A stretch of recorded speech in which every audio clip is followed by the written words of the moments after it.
Festerson. Goodwin. Harding is absent. Hug. Hug. Hug. Hug. Here. Melton is absent. Rowe. Here. Mr. President. Here. Please stand for the Pledge of Allegiance and remain standing for opening remarks by Councilmember Goodwin. I pledge allegiance to the flag of the United States of America and to the republic for which it stands, one nation, under God, indivisible, with liberty and justice for all.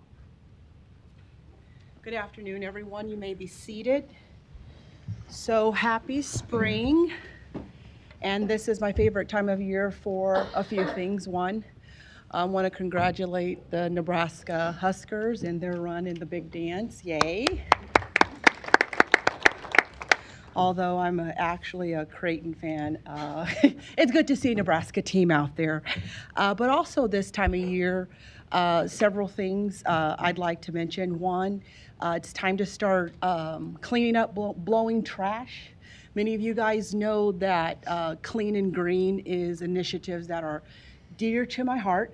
And for a long time, I've championed efforts called the Community Cleanup Challenge.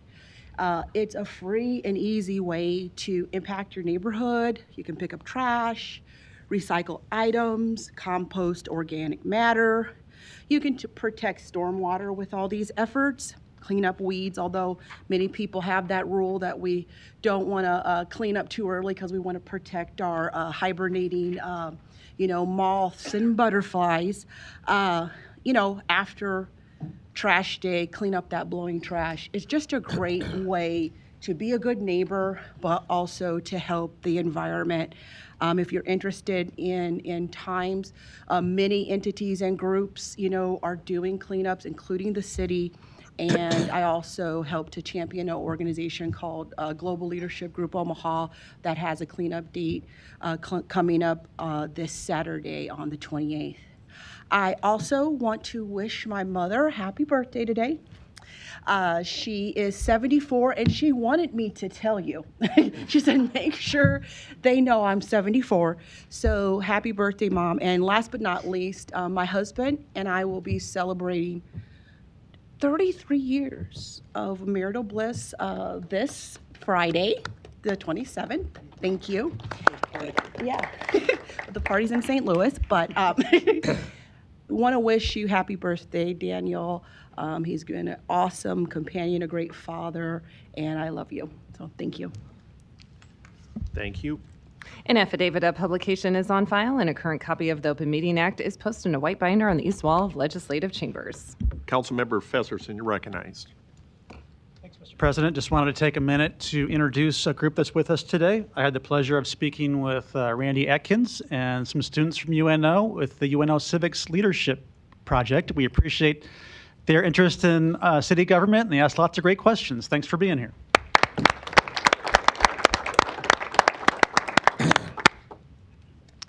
Good afternoon. Welcome to this meeting of the Omaha City Council.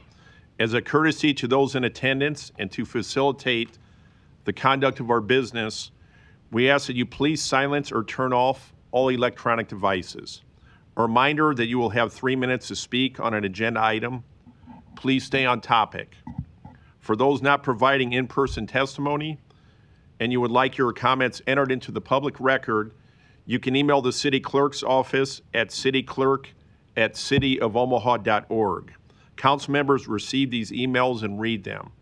Finally, council members may ask members of the audience backup for clarifying questions, but not for extra time to speak.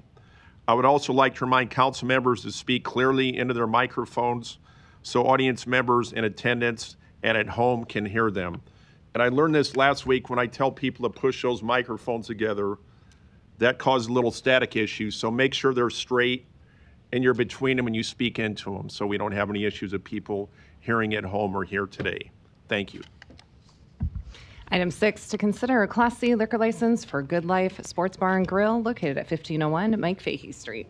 Public hearing is now open on item number 6. Mr. Houghton, good afternoon. Good afternoon, Mr. President, members of the council. David Houghton, 2804 South 87th Ave, Omaha, Nebraska, here on behalf of High Life Downtown LLC. doing business as Good Life Sports Bar and Grill located at 1501 Mike Fahey Street for their Class C liquor license. This will be, I'm sure that the council is aware of the other Good Life sports bars in the community, and this will be that concept in the NoDo area. I did want to make the council aware that my client was contacted by the city finance department recently, and it turns out that High Life Holdings LLC is currently behind on the reporting requirement for the occupation tax.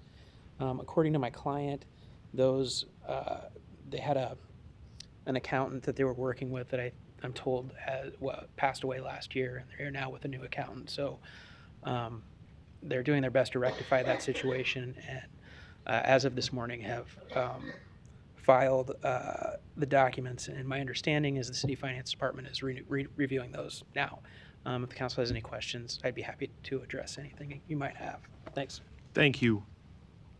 Are there any proponents here on item number 6? Seeing none, are there any opponents?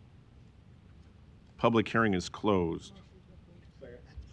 Got a motion and a second. No lights. Roll call. Festerson. Yes. Goodwin. Hug. Rowe. Mr. President. Aye. Motion passed 5-0. Item 7, an ordinance to rezone property located at 5510 North 83rd Street from R2 District to R4 District. Planning Board and Planning Department recommend approval. Open the public hearing now on item number 7. Applicant here today. Good afternoon. Good afternoon. My name is Mick McGuire, Straight Line Design, 3925 South 147th Street. I'm here on behalf of the owners, here to answer any questions that might be Thank you. of concern. Are there any proponents here on item number 7? Seeing none, are there any opponents? Public hearing is closed. Motion approved. Got a motion and a second. Roll call. Festerson. Yes. Goodwin. Hug. Rowe. Mr. President. Aye. Motion passed 5-0. Item 8, an ordinance to rezone property located southeast of 14th and Ohio Streets from HI District to R7 District. Planning Board and Planning Department recommend approval. Public hearing is now open on item number 8. Is the applicant here today? Are there any proponents here today for item 8? Seeing none, are there any opponents? Public hearing is closed. Second. Got a motion and a second. Roll call. Festerson. Yes. Goodwin. Hug. Rowe. Mr. President. Aye. Motion passed 5-0. Item 9, an ordinance to amend the boundaries of the MCC overlay district to incorporate into that district the property located at 5122 North 90th Street. Planning Board and Planning Department recommend approval. Public hearing is now open on item number 9. Is the applicant here today? Are there any proponents here today? Seeing none, are there any opponents? Public hearing is closed. Motion approved. Got a motion and a second. Roll call. Festerson. Yes. Goodwin. Hug. Rowe. Mr. President. Aye. Motion passed 5-0. Item 10, an ordinance to amend the boundaries of the ACI overlay district to incorporate into that district the property located at 6016 Maple Street. Planning Board and Planning Department recommend approval. The public hearing is now open on item number 10. Is the applicant here today? Are there any proponents here on item 10? Seeing none, are there any opponents? Public hearing is closed. Councilmember Festerson, you're recognized. Thanks, Mr. President. I'll just speak to this briefly. The applicant is not here today, but they have assured me what this does is adopt an ACI overlay to a property that's in downtown Benson, and sensitive in that respect because it's right next door to our community center. But it would divide what is essentially one building into two for future reuse, which I think is positive. So I'll support this today and motion to approve. Got a motion and a second. Roll call. Festerson. Yes. Goodwin. Hug. Rowe. Mr. President. Aye. Motion passed 5-0. Item 11, an ordinance to amend the boundaries of the ACI overlay district to incorporate into that district the property located southeast of Jones Street and Conagra Drive. Planning Board and Planning Department recommend approval. Public hearing is now open on item number 11. Are there any proponents here today? Seeing none, are there any opponents? Public hearing is closed. Got a motion and a second. Roll call. Festerson. Yes. Goodwin. Hug. Rowe. Mr. President. Aye. Motion passed 5-0. Consent agenda. Any member of the City Council may cause any item placed on the consent agenda to be removed. Items removed from the consent agenda shall be taken up by the City Council immediately following the consent agenda in the order in which they were removed, unless otherwise provided by the City Council Rules of Order. The public hearing on agenda items 12, on agenda item 12 was held on March 17th, 2026. Is there any discussion? Motion to approve. Got a motion and a second. Roll call. Festerson. Goodwin. Hug. Rowe. Mr. President. Aye. Motion passed 5-0. The public hearings on agenda items 13 through 36 are today. If you wish to address the City Council regarding these items, please come to the microphone, indicate the agenda number you wish to address, identify yourself by your name, address, who you represent, and if you are a proponent or opponent. Public hearing is now open on items 13 through 36. Are there any opponents here today? I'm sorry, any proponents? My name is Timothy Ward. I reside at 1010 Hogan Drive, Papillion, Nebraska 68046. I am on item 13, the manager applying for the liquor license for Harry A. Coke Trap and Ski. Just here for any questions. Should summarize. Thank you. Are there any other proponents? I know we have somebody on Zoom, correct? For 15? Okay. Is there any other proponents here? Seeing none, are there any opponents here? Seeing none, public hearing is closed. Motion to approve items 13 through 36. Got a motion and a second. Roll call. Festerson. Yes. Goodwin. Hug. Rowe. Mr. President. Aye. Motion passed 5-0. Item 37, an ordinance to approve an agreement with Metropolitan Utilities District for the collection of sewer use fees. Is amendment of the whole requested by the Public Works Department. Council discussion. Motion to move amendment of the whole. Got a motion and I'll second it. No lights. Roll call. Festerson. Yes. Goodwin. Hug. Rowe. Mr. President. Aye. Motion passed 5-0. Item 38, a resolution that the City of Omaha Planning Department is hereby directed to work with the Affordable Housing Task Force and the Tax Increment Financing Committee to develop and present to the Omaha City Council a recommended policy for affordable housing and redevelopment projects seeking the use of TIF, ACE Communications, and support. Public hearing is now open on item number 38. Are there any proponents here today?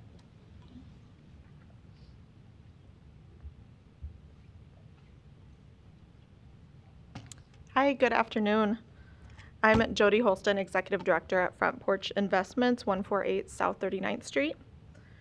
Front Porch was formed in 2021 to provide strategic and coordinated leadership to affordable housing.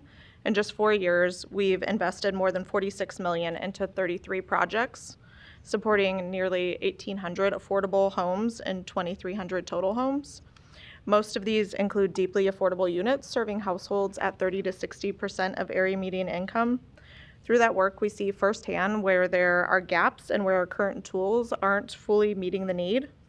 We need more housing supply of all types at prices that residents can afford. 1 in 4 households in our city are cost burdened, spending more than they can afford just to stay housed. The Housing Affordability Action Plan calls for the creation of 18,000 affordable units by 2030.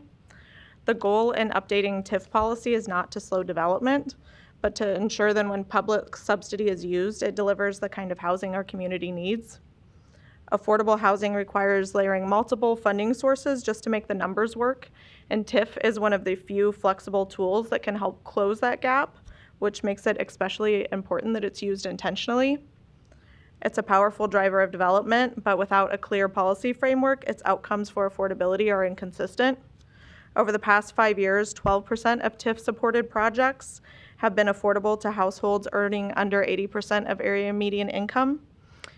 And that's a result of project-by-project negotiations, not a clear policy.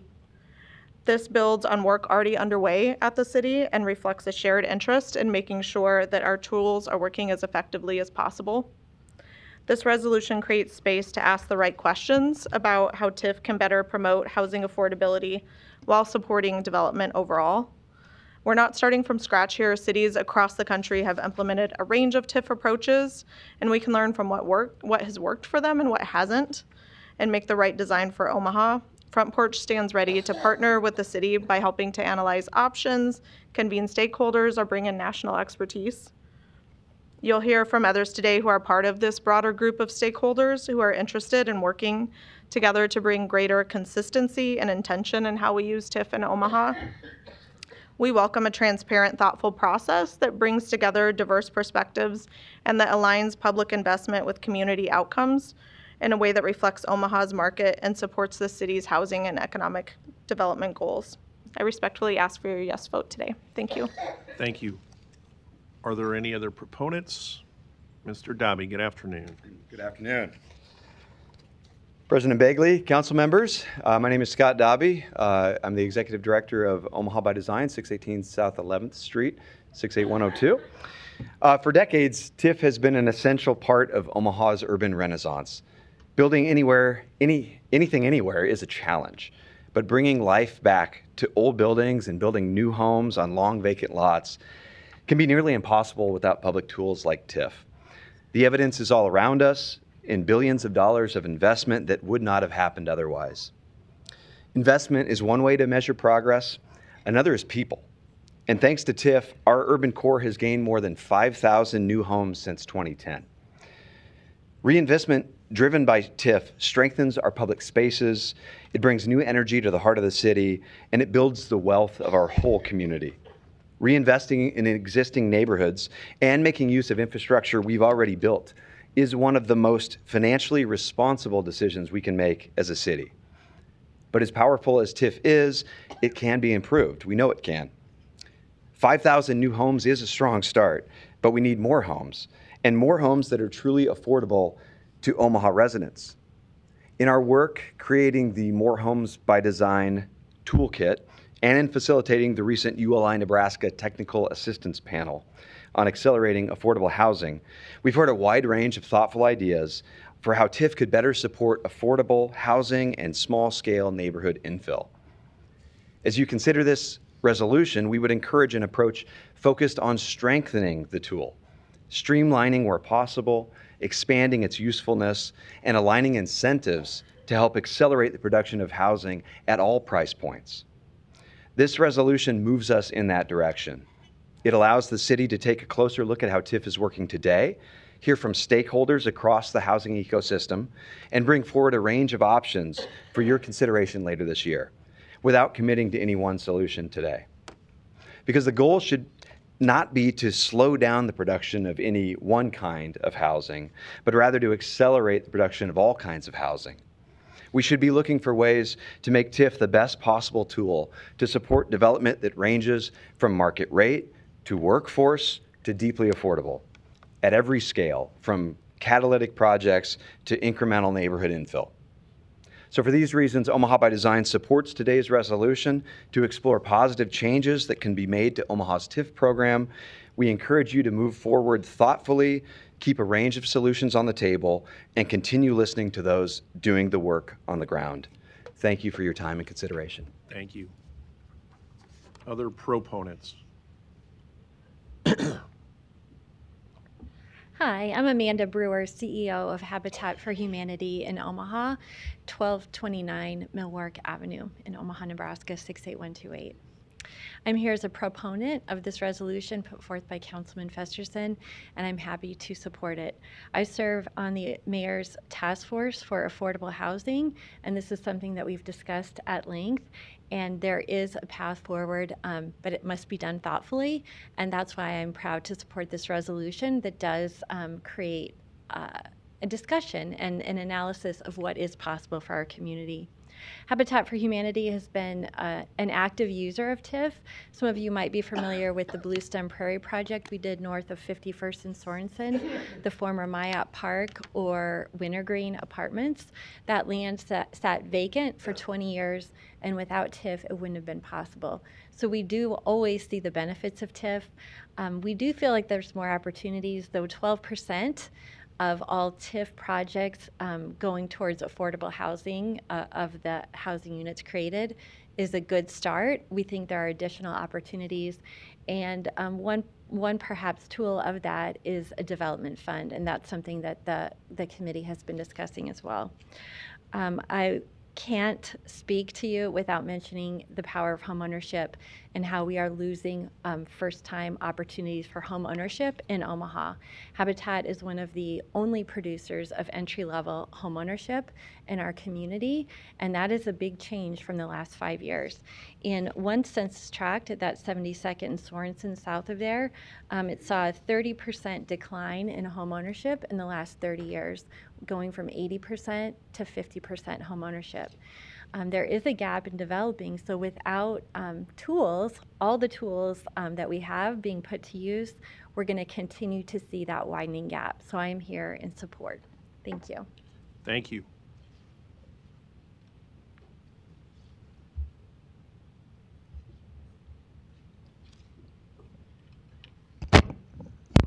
Hi, Cheryl Garst, Housing Director for Income and Housing Development Corporation, 1340 Park Avenue.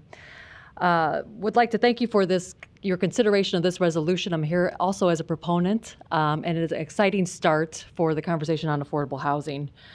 It's an important first step in strengthening affordable housing in our city, and I'm here in support of creating policies that incentivize, where appropriate, require the inclusion of affordable housing in redevelopment projects utilizing TIF, rezoning, and all other city tools. Earlier in my career in Chicago, I saw how inclusive housing policy can evolve over time. Chicago first adopted its Affordable Requirements Ordinance in 2023. As Jody mentioned, there's a lot of other communities that have gone through the painstaking process of looking at reviewing policy, and I think this is very applicable to Omaha. It wasn't perfect, but it created a starting point. Over time, it was refined and strengthened to better respond to market conditions and rising costs. Components of this resolution that you are looking at. The key lessons are simple. These policies don't have to start perfectly, but they do have to start. Omaha is not Chicago. Our market, of course, is different, and we likely cannot support a broad mandate across an entire city today. But in targeted areas with the right incentives, we can absolutely begin to move the needle in this direction with a lighter policy that encourages a balance between affordable and market rate development. And importantly, there are practical steps that we can take right now, too. One immediate opportunity is to streamline pre-qualified affordable housing development and TIF support, particularly those pursuing low-income housing tax credits. All City of Omaha projects right now are scored lower than other state applications when we apply. There are countless other things that can be reviewed. The City of Omaha has been very good to InCommon as we start our development journey as an emerging developer, but we also can see that there's opportunities for growth in the policy area to achieve all of our goals. The resolution opens the door to these improvements. It allows Omaha to begin alignment of public investment with real housing need. And as you've heard this quote before, but I think it's a good one, at the end of the day, the question isn't whether we can afford to prioritize affordable housing, it's whether we can afford not to. Thank you again for your time and leadership on this issue. Thank you. Any other proponents here today?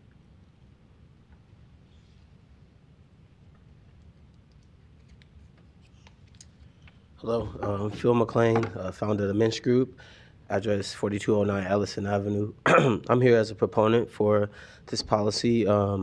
I've been here before you all several times on projects, and I think TIF has been a very powerful tool towards making a lot of the development that I've done affordable. And I think as we expand into building more affordable housing in Omaha, I think TIF could be a very powerful tool. I know a lot of the policy and the things that we're talking about right now is focusing on the urban core, but I would like to see some of that policy be geared towards North Omaha and kind of Northeast Omaha as well, to address some of the housing gaps and affordability there as well. And as we look at adding this policy and making some changes to it, I think we should look at like some of the AMI levels, because obviously in those areas, as far as North and Northeast Omaha, the AMI is a little bit lower in those areas than compared to some of the other areas. So I'm here as a proponent of this policy. I think it would be good for affordable housing. I think TIF is a powerful tool, and it will definitely help with our housing issues that we have and our goals. Thank you. Thank you. Other proponents? Good afternoon, Council. Jake Hoppy, 840 Fair Acres Road, Omaha, Nebraska, CEO of Hoppy Development Group. Been before you before as a developer of affordable housing and market rate housing, both. Tax increment financing obviously it's a critical policy tool, but it's a special policy tool in our view because it really reflects the community's aspirations and desires as to what constitutes sort of what merits the public's investment in the projects that it sponsors. And it is controlled at the community level. So there's no one, there's not a federal policy. Obviously there's state rules around the use, but really, critically it is directed at the community level. And it's meant to finance sort of public benefit related to the projects. And the opportunity is kind of laid before any community to define what that public benefit is. So it seems natural then that in a period when housing affordability is deemed so critical and urgent, that looking at how to strengthen the TIF policy in order to recognize that potential public benefit makes perfect sense, and therefore I'm in favor of this resolution. There are many great suggestions of how to address affordability. Phil mentioned one is, the location. The general TIF laws restrict TIF to certain areas. Obviously, if you broaden the policy use or the potential use of some of the funds related to TIF, you could address things like location or different elements of programming or levels of affordability, all of which can strengthen the projects that come before you. And I would just comment, the development community is extremely resilient. We're very good at understanding new policies and incentives and responding to those and incorporating those into our projects. And so I have no doubt that if policies were recommended in relationship to TIF, the projects that you would see before you would still work and would find ways of adjusting and incorporating those policies to deliver on the goals that you're hoping to achieve with any changes that you might propose. So anyway, appreciate the time this afternoon. Thank you for being here. Other proponents? Good afternoon. My name is Nick Kohler. Live at 4806 Dodge Street, Omaha, Nebraska 68132. I'm here today to speak in support of Resolution 38. Thank you, Council. Omaha is not just facing a housing crisis. We're facing an affordable housing crisis, and I think that distinction is important. It's not simply about the number of units being built, but whether the people who already live and work here can actually afford to live in them. The need for affordable housing is only going to rise. Inflation remains high, as expected to rise further, with global instability already driving up the cost of essential goods. As everyday expenses increase, families have less and less room in their budgets for housing. And that reality is not abstract. It's already impacting people across Omaha. Let's take a look at the numbers and try to get a personal, on-the-ground feel for what this means. The average salary in Omaha ranges between $58,000 and $65,000 a year, and housing is considered affordable when the cost of housing as well as utilities is no more than 30% of a person's income. After taxes, someone earning $58,000, and I'm not a math expert, but it equates to around $3,700 a month. 30% of that is around $1,110. This is what affordability looks like. Yet we continue to see projects described as reasonable and market rate with rents of $1,250 for a studio and up to $2,500 for a two-bedroom. By any honest math, these are not attainable for the average resident of this city. And that gap is exactly why the city must take responsibility and ensure that affordability is not just encouraged, but meaningfully required in these new developments. TIF is a powerful tool. It uses taxpayer dollars to close funding gaps for private development. And because it relies on public investment, it should produce a clear public benefit. That benefit can take many forms: intentionally designed public spaces, truly affordable units within developments themselves, or dedicated funding to support first-time renters and families in need. But there must be a return for the people of Omaha. If we want this city to thrive, if we want it to grow in a way that is inclusive, sustainable, and equitable, all while avoiding the brain drain, which admittedly I was a part of for a few years, it starts with taking care of the people who are already here. This resolution is a strong and necessary gap in that direction, and for that, I thank you and I urge you for your support. Thank you. Other proponents here today? Item 38. Seeing none, are there any opponents? Luis Jimenez, 2709 Dewey Avenue. I oppose this because of a few reasons. So the one reason, the main reason is that you don't have a real goal in mind. You say you need 18,000 affordable housing units, and that's what you're working for. You're not gonna get those 18,000 by 2030, and you guys know that. So the second reason is because of the TIF committee involvement. TIF only allows the benefit to be within the map, the CRA map, and so when you do this, and you're going to have affordable housing units in those areas, you're just going to concentrate poverty, and that's not fair for people in poverty. And then the third reason I would say is that, well, once you pass this, that you look at other cities and see what they're doing. I'm a proponent of the exclusionary fee. Like if development is going to just have market rate units and not affordable units, that they pay a fee for each unit that's not affordable. And so that moves funding to the city coffers, and then you can have like a plan with the planning department, and so you have a fund similar to Front Porch, where they got their 40 million, and so that if you assess a exclusionary fee, then you allow the community to develop how they want to, and then the city can direct funds for affordable housing projects and not have to concentrate these projects in within the CRA map, which would be unfortunate. Thank you. Thank you. Other opponents?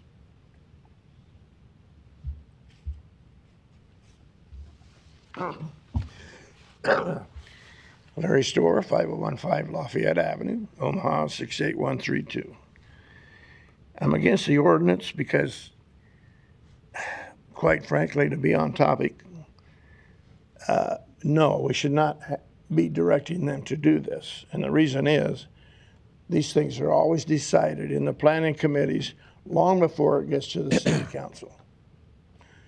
It's a waste of our time to be in talking about this because it's a cut deal anyway before it gets to the council. All we're looking for here is a whitewash of it to be off topic, as many of these people have been. I have to get off the topic of the question. The question is stated, sir, is should they be directed to? Well, my answer is no, because they already do it. And I think you're wasting our time anyway. And I am going to risk being called out of order again and off topic by saying you're rerunning last week's performance with people that are going off the topic of that paragraph and giving their own opinions and sounding like presenters rather than proponents or opponents who are directed to stay on topic at the start of your meeting. They have 3 minutes, just like Thank you do, sir. Larry. Oh, I'm going to quit before you kick me out. Bye. You have 1 minute and 30 seconds left, and you were doing great, but thank you for being here today. Are there any other opponents here today?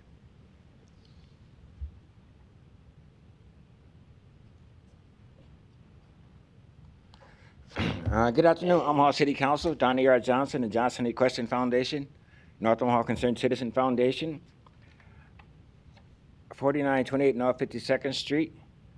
I looked at some of these programs, and I think what these ladies are trying to do is great.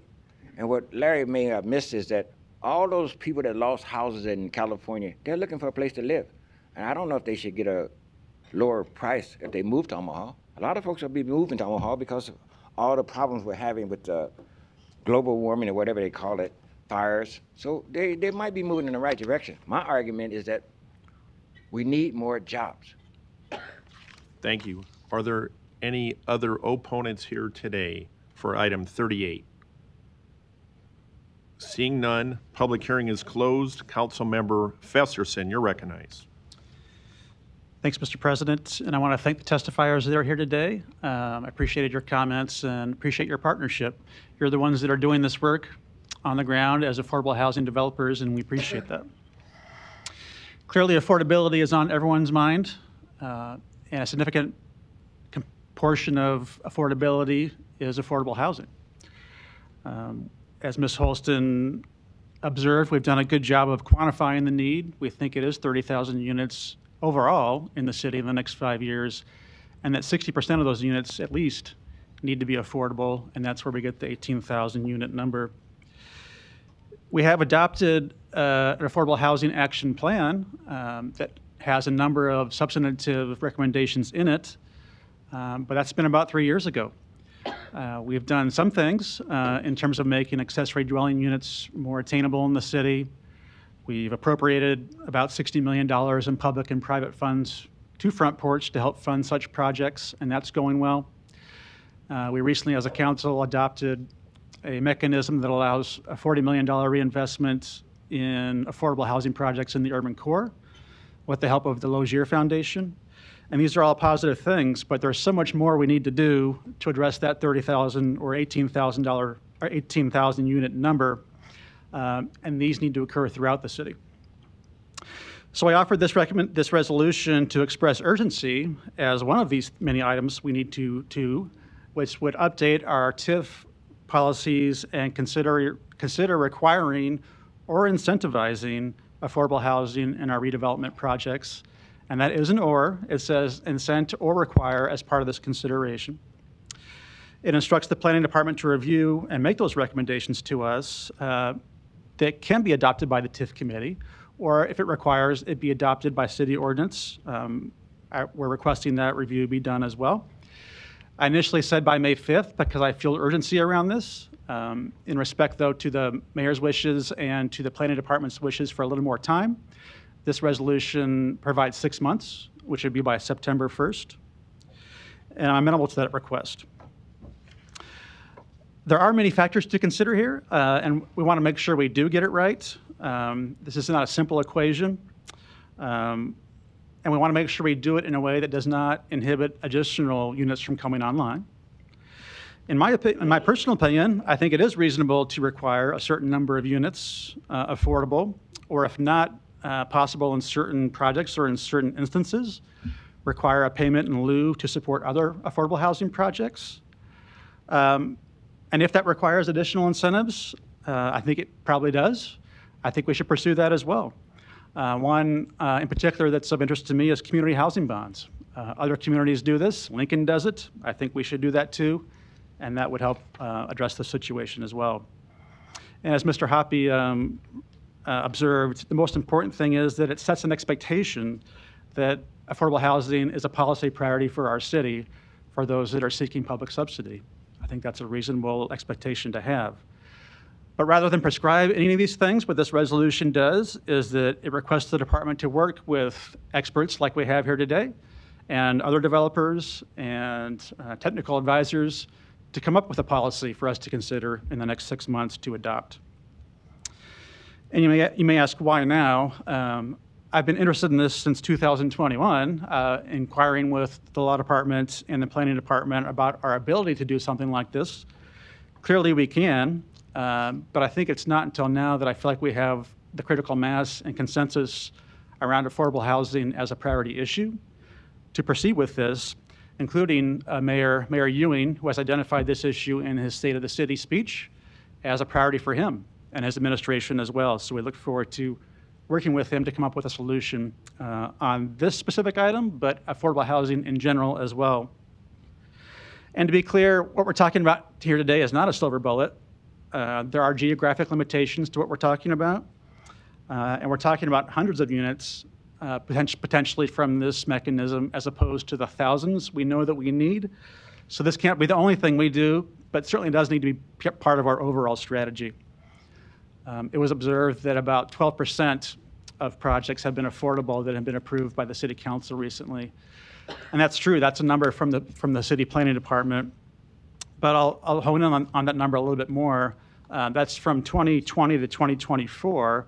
And as an average of those years, but one of those years was very high due to one particular project in the city. On average per year, it's been more like 5 or 10%. So that's important to point out too, I think, when we talk about the need for something like this.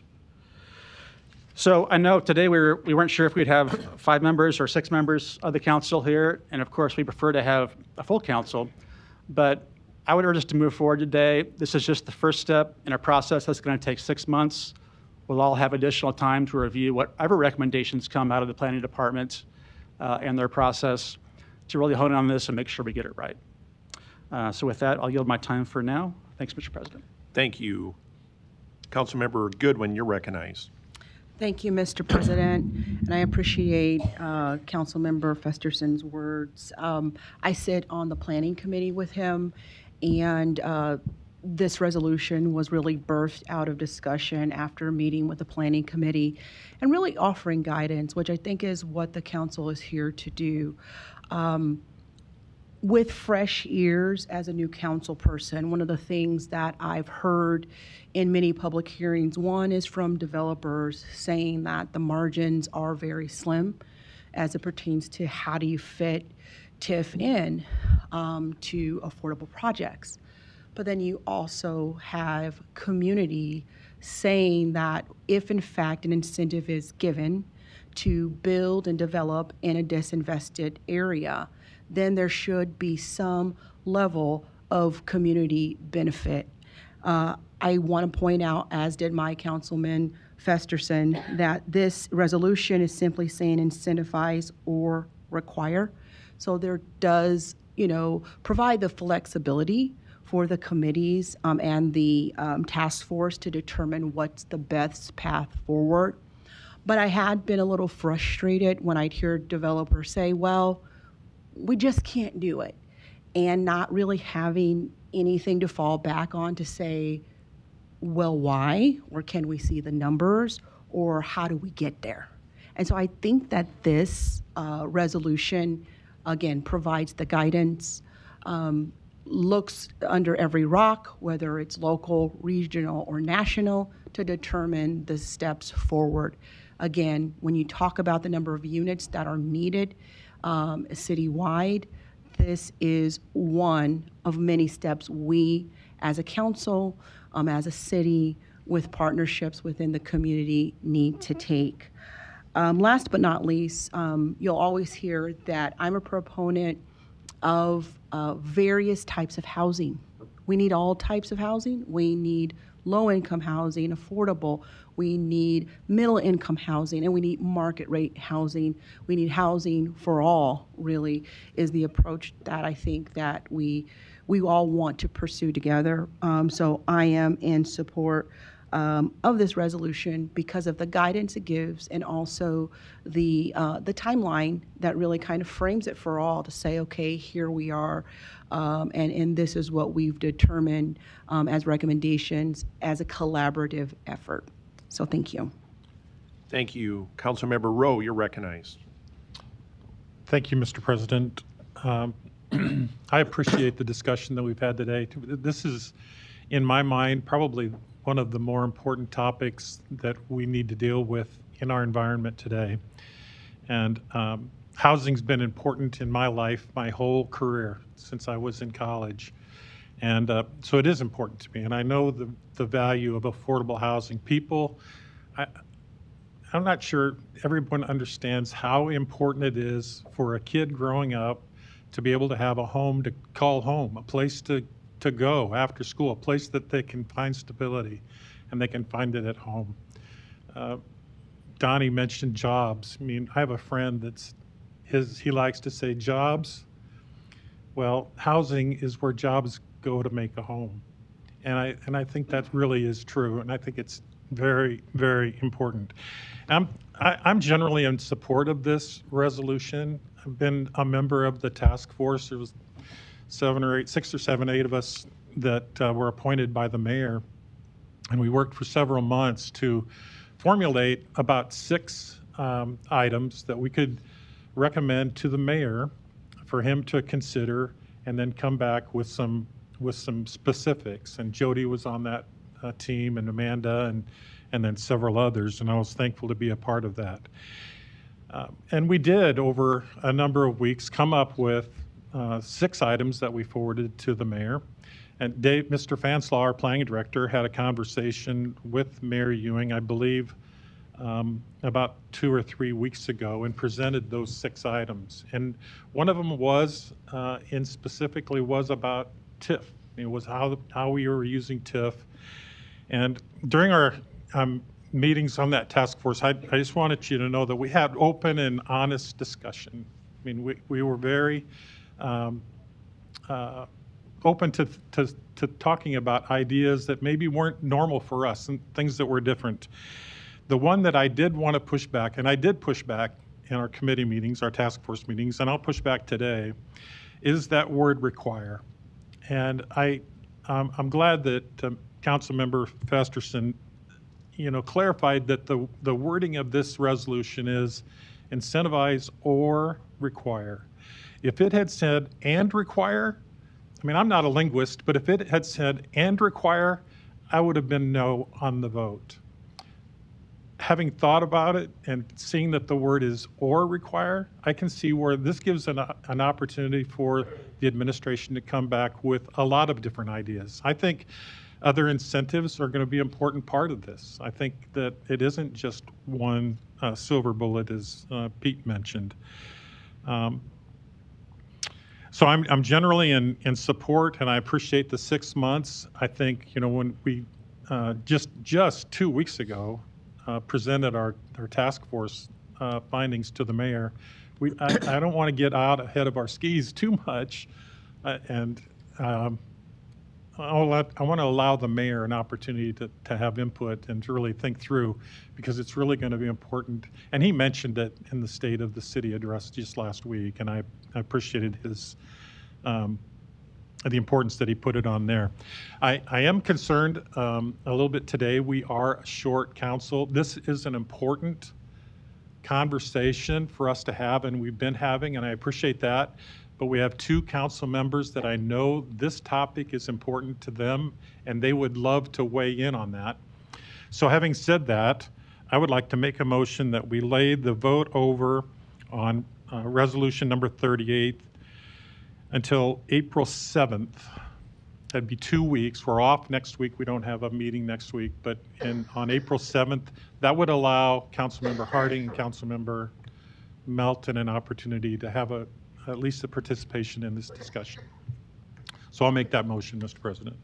I have a motion to lay over for April 7th. Yes.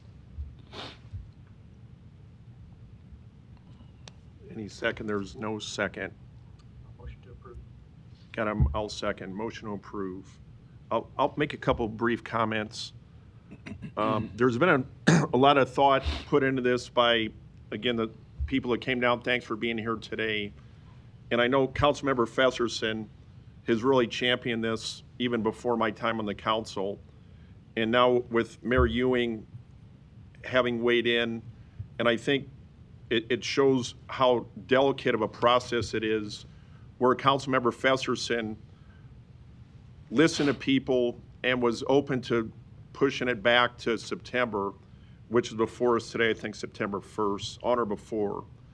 And in the resolution, I think it's important, I'm not going to read the whole thing, but whereas the City of Omaha City Council requests the Planning Department present it with the proposed policy for debate and approval, which shall be placed on an agenda for public hearing on or before September 1, 2026. Proposed policy for debate and approval. So that's why I appreciate Councilmember Rowe wanting to lay it over. But also, we have 6 months, and we're certainly not going to cheat council members out of a good debate and discussion in a public forum like this. And I think it's important that the public knows that we're trying to do everything we can to expand the toolbox, and there's things that you try to weigh and improve on, and I think that's the purpose of this today here, to go forward with this resolution, voting on it and given time to continue having the weigh-in, and then we can get something by the fall that we can vote on. Councilmember Hug, you're recognized. Thank you, Mr. President. I've been involved with discussions about TIF and as it relates to single-family homes for well over 30 years. Not on the council, but has a time I spent as a developer of inner-city residential property, single-family residential property. And I hope that as this proposal is being developed, that they don't overlook the smaller projects and the smaller guys. The small individual, one-man construction companies who are looking to do a single-family home, the single-family homeowners who may have a home that they're going to do a significant improvement or renovation on. I hope that we can provide some TIF for those projects.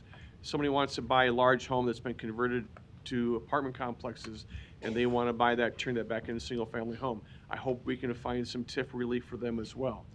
So that would be my only recommendation is let's not forget the little guy and let's make sure that there's trickle down on this proposal. Thank you, Mr. President. Thank you. Councilmember Rowe, you're recognized. Thank you, Mr. President. Well, clearly I'm disappointed that we don't have a layover this on this item for a couple of weeks. But I am supportive of affordable housing. I want us to see what creative things that we can do to move the dial, because we really do need to move the dial. I'm convinced of that. And as I'm supportive of the resolution. I just will tell you, I'm not going to take my overinflated basketball and go home. I will vote for the resolution, but I want to be sure to let people know that there are things that we need to discuss, and we can't. My biggest fear on changing some of these items on TIF is that we'll have unintended consequences. That was the terminology I used in our task force. Was I fear for unintended consequences, and if we put a mandate out there that, and clearly on the but for, the developer has to come and say, you know what, I can't do this project but for TIF. And if we put mandates and constraints on them that cause a developer to say, you know what, I can't build this project if I have to have 20 units of affordable housing in there. It's important that we have all kinds of housing, and if we are shutting the door on potential projects, that's one of my big concerns. I'm for affordable housing, and if we can make it work, that's great. I want it to work, but I just don't want us to have, I want us to be very thoughtful about how we go about it. Thank you. No further lights. There was a motion and a second. Roll call. Festerson. Yes. Goodwin. Hug. Rowe. Mr. President. Aye. Motion passed 5-0. Item 39, an ordinance to approve a purchase order to Polydine Inc. for the purchase of sludge dewatering liquid polymer to be utilized by the Papillion Creek Water Resource Recovery Facility. Are we on 40? Is that 40? 39, okay, thanks. Public hearing is now open on item number 39. Are there any proponents here? Seeing none, are there any opponents? Public hearing is closed. Item 40, an ordinance to approve the option for a 5-year extension of the contract with First Star Fiber, Inc. for the Omaha Mixed Recyclables Processing 2022 through 2031 Alternate 2 contract. Public hearing is now open on item number 40. Mr. Tyler, good afternoon. Good afternoon. Jim Tyler, City of Omaha Public Works, here to answer any questions about this contract. We also have members here from First Star Fiber who can answer any questions you may have. Thank you. Are there any other proponents here today on item number 40?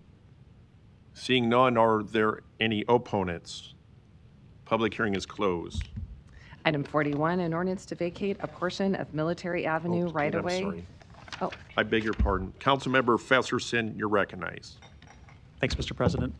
We discussed this item a little bit at pre-council, but I see we have Mr. Leahy here, if you wouldn't mind coming down. Yeah. I saw your light on, Pete. That's why I stayed. Just your name and address for the record. Yep. Patrick Leahy, CEO of First Star Fiber, 10330 I Street, Omaha, Nebraska, 68127. Thank you.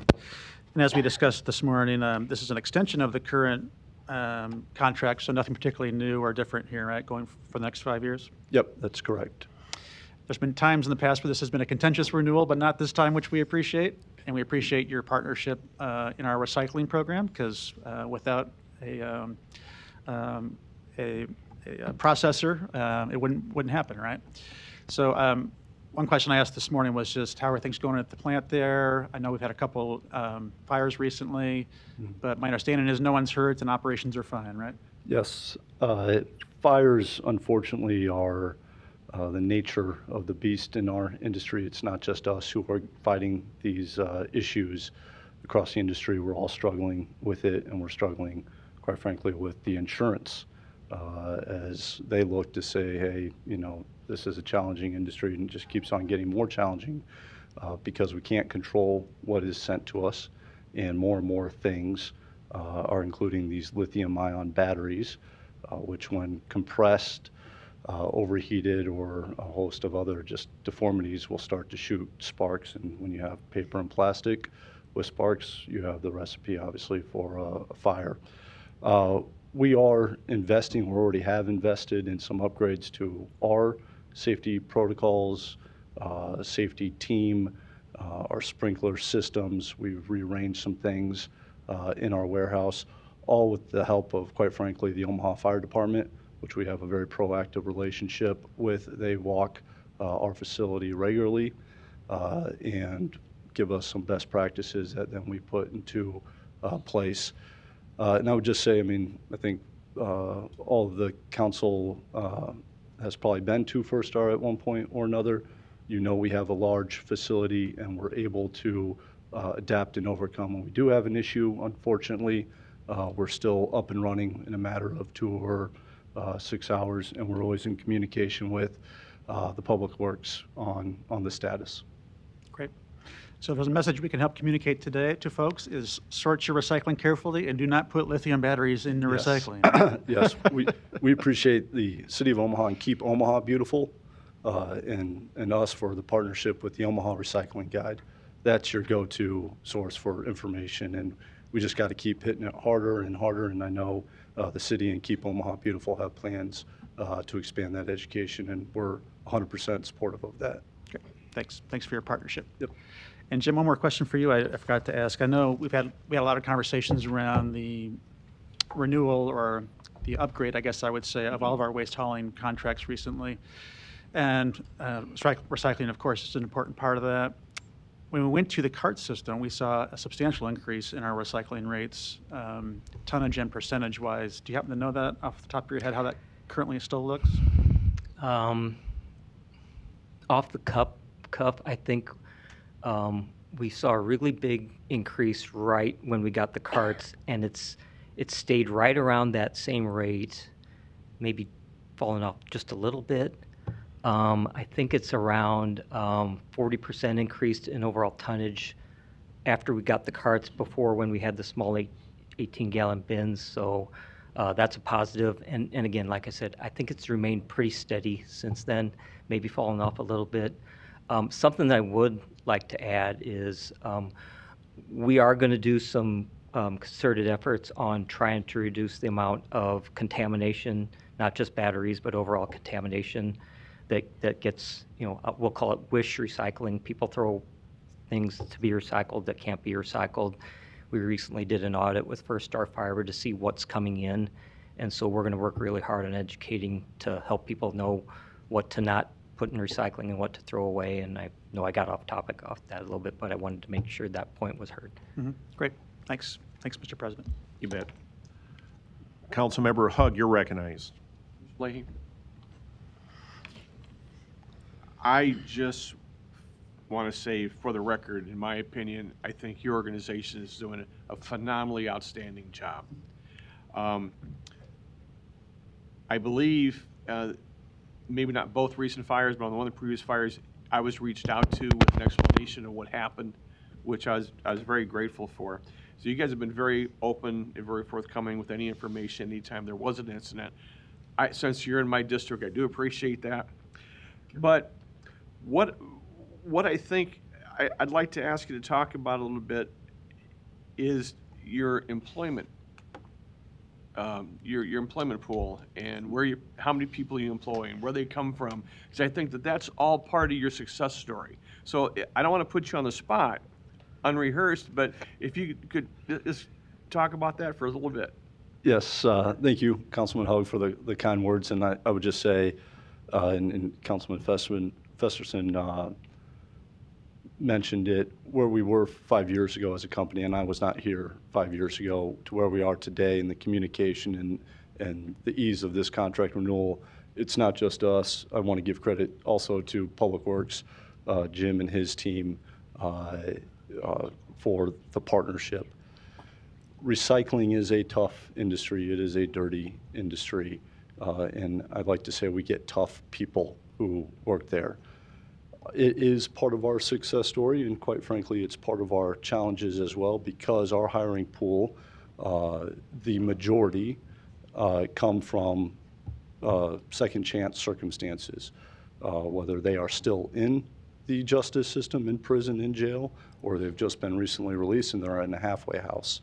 That does create challenges when it comes to breaking their snitches get stitches mentality, to you see something, you say something, safety culture.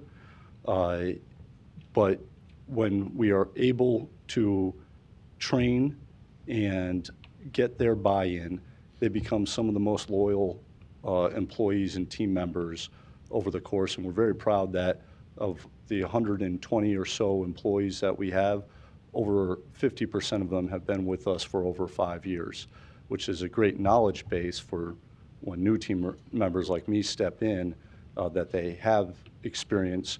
They know what to do, whether it's a safety issue like a fire or an equipment issue, et cetera. Thank you. Yep. Thank you. Item 41, an ordinance to vacate a portion of Military Avenue right-of-way. Planning Board and Planning Department recommend approval. Public hearing is now open on item number 41. Are there any proponents here today? Seeing none, are there any opponents? Public hearing is closed. Councilmember Hugg, you're recognized. I believe that's a carryover button. Okay. Councilmember Goodwin? Okay, I missed Festerson last time. We're going to move on then. Making sure. Thanks. Item 42, an ordinance levying a special tax assessment for the demolition group number 2026-01. Public hearing is now open on item 42. Are there any proponents here today? Seeing none, are there any opponents? Public hearing is closed. Item 43, an ordinance to amend certain portions of special levy ordinance number 10399, levying a special tax and assessment for South Omaha Business Improvement District number 6880. Public hearing is now open on item 43. Are there any proponents here? Seeing none, are there any opponents? Public hearing is closed. Item 44, an ordinance to approve the interlocal agreement for the administration and implementation of assistance during SWAT operations. Public hearing is now open on item 44. Are there any proponents? Seeing none, are there any opponents? Public hearing. Gotcha. Hold your horses there, Mr. Baker. You're trying to get home too early. They are held.